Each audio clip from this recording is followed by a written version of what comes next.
All right, we are returning to the class this week on Monday, and we're continuing to work on assignment 2. It is the thing that's due by 11:59 tonight. Remember, you'll find all the details for it under unit modules. It's unit 5, but we can shortcut to it with assignments, just right to where we post it. So assignment 2, where we post. And we'll scroll through, bless you, the directions. And we'll see what has been posted so far, because we always want to acknowledge deadlines on assignments. So the first thing you should do today, if you haven't already, is post your sketch, your planning sketch for your fantasy creature.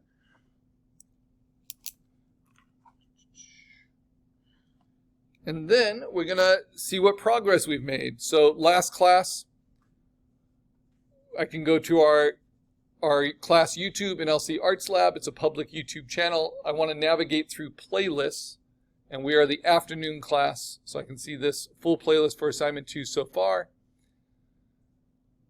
So we found our pixel dimensions. We set them up. We need the creature sketch to be at least 8 by 10 inches by 300 pixels per inch. That's the absolute minimum for printing. Mine is larger than that. Right now, you can always see this in your Photoshop when you open it. It will tell you your physical dimensions in inches and then how many pixels per inch. So I'm at 22 inches by 16 inches at 350 pixels per inch, but my creature doesn't take up all of that, right? The idea is we're building our creature so it can fit on the stage of our sketch. But sometimes with the use of the reference, it might grow a little bit beyond that. So that's why we're using the extra space and the extra high resolution. What is the creature made of? Well, it's made of these different components that I got from high quality reference, at least 1,000 pixels, but as big as I could get from Pixabay. Compositing the head together first, and then using direct adjustments to adjust their color and their lighting, and then using tool adjustments, which we learned last class, for dodging and burning to match kind of the direction of the lighting. And today we're going to clean up the edges, and we're going to learn something called clone stamp, and that's going to allow us to fill in any kind of holes that we might have. There might be things in your sketch, like I have this little fish fin up here that you haven't added in yet. That's because I encouraged you to use just 3 pieces for the head at the most, and then try to get the body working. And now I might be able to have time to add some embellishments. And what we're doing, we just finished doing the direct adjustments, embellishing, or not embellishing, but adjusting the lighting and the coloring of the body elements. And now I need to start trimming out the back, and then I'll start blending, because I have a lot of kind of transitions here that aren't working so well. So we're going to work to blend those a little bit better. Now, good Photoshop is all about good selections. And you can see that the edge here is pretty nice in how it transitions onto those reptilian legs. So how can I keep that going? Well, I have to be able to find the right layers so I can select them. I can always check with the eyeball what's there. And now I'm going to cut away from this layer. And I could just do it with a 1 pixel feather lasso like this. And because it's a 1 pixel feather, when I hit delete, it's going to bite away. And if I wanted to add a little bit more of that hair, I could hold down Option to subtract from my selection. I can hold down Shift to add to it. Kind of match the hair a little bit better. But hair is pretty forgiving. Oops. So Option to subtract, Shift to add.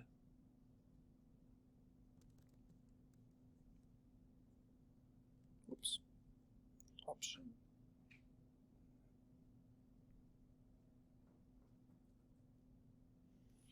So now when I hit delete, you're going to see what happens because I have that 1 pixel feather selected on my magic wand. It just softens it a little bit, and the more I hit delete, the more it will soften it back, giving me a fairly believable edge right there. And you can always kind of just define your own, like so. especially with that feathering. That works pretty well.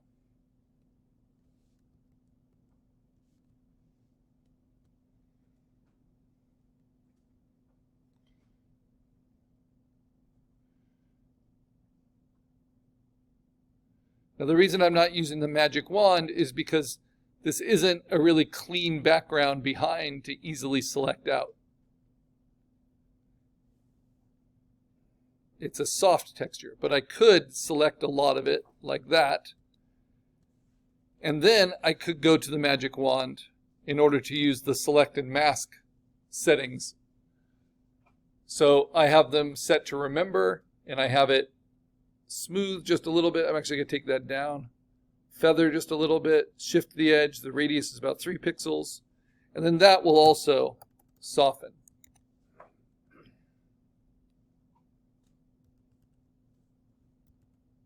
So that might be a good way to work around this hand. And I get to pull out the claws here because a lot of them are lost in shadow. So I have to decide where the shapes are that show the fingers of this monkey and the talons.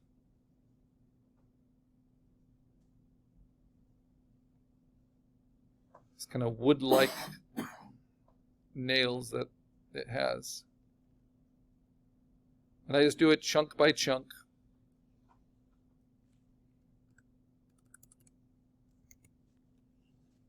And this is trimming out the exterior edges.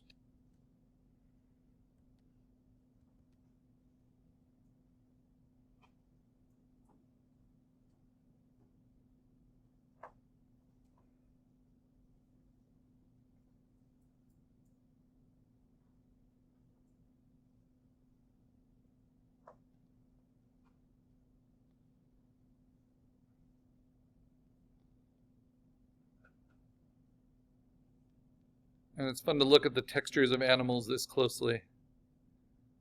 And this is why I don't like to use AI reference for compositing of creature design. Oops. Because the AI doesn't have all this weirdness to it. It's all just too smooth.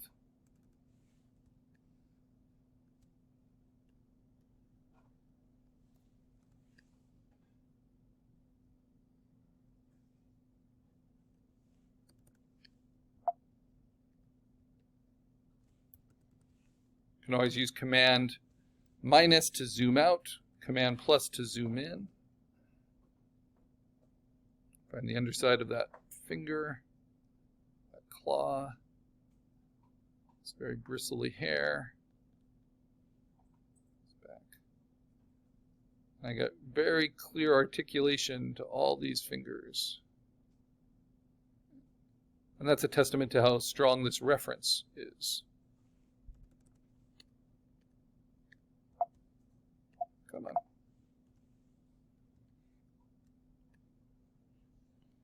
And it's nice to have that gray background so I don't have to strain to see if there are any leftover pixels that need to be erased.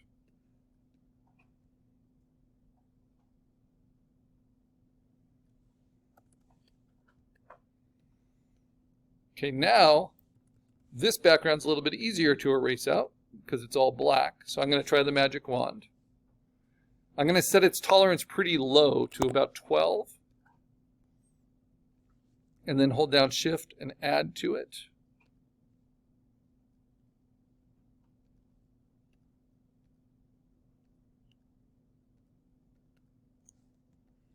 Because even within that black photograph, there's a lot of subtle pixel variation.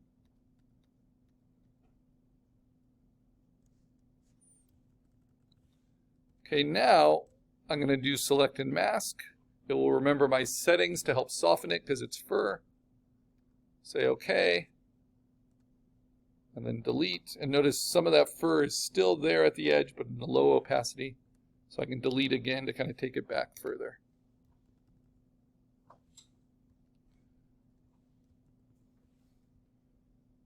All right. So now I have this piece of fruit. And I don't want that piece of fruit. I do like the hand. even like the little hair around the fingers, but I'm going to cut out this piece of fruit. And then I'm just going to do by hand.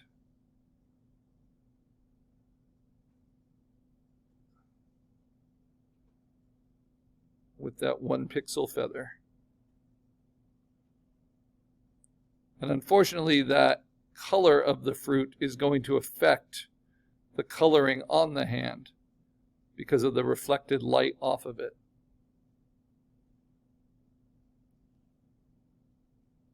So the first thing, I'm going to isolate that fruit, but then I have to subtract from it anything of the monkey I might want, like that monkey fur. There we go. And now delete, delete, delete. So I have a hole there that I'm going to need to fill for my monkey's chest as it goes into the neck. But I'm going to show you how I can do that. And then how can I adjust this kind of yellow reflected light that comes from the fruit? Because even if I trim it all out, it's still affecting the color of the finger there, of the claw. So we've talked about dodge and burn. The other tool that's with dodge and burn is called the sponge tool. So these are tool adjustments. So this is like a hue saturation tool adjustment. I can either saturate, which intensifies the color. So if I do that, it will make those oranges a lot brighter, which is not what I want to do. But you can see how effective that is. So in this case, I want to desaturate, and I'm using it just like dodge and burn, large soft brush at a low power. So they call it flow here instead of exposure, but I want it less than 30 because it's a pretty powerful tool. And that way it's going to gray out those yellows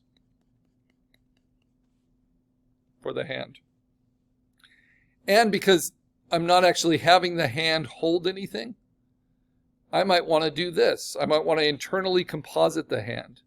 So I'm going to cut it off in a way, select around it, and hit Command J.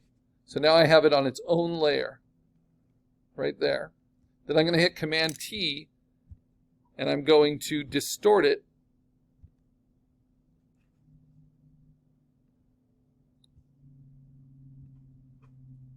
Change the shape, at least of those top 2 fingers, to be a little bit bigger and a little bit hooked over. I can rotate it. This is all with Command T in the transform box. So more like that. And then I can warp it if I wanted to change the shape a little bit, like that. And like that maybe.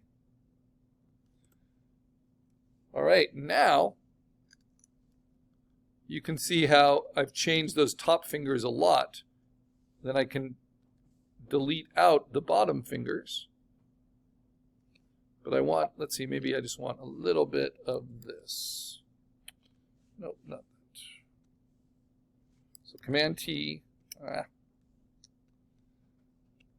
deselect, Command T. I just want to push the top of that finger up a little bit. There we go, and in, like so. Okay.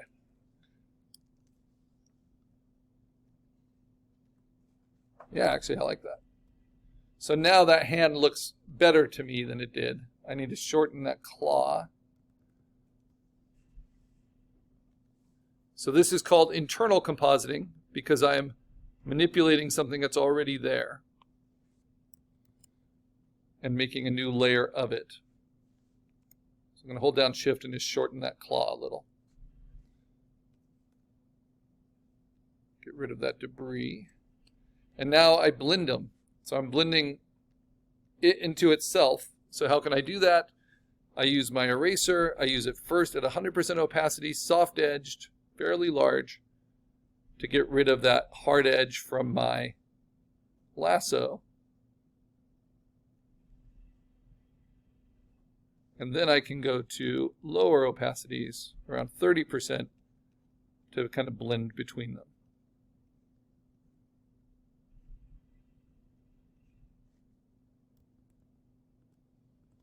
So changing the position of the hand.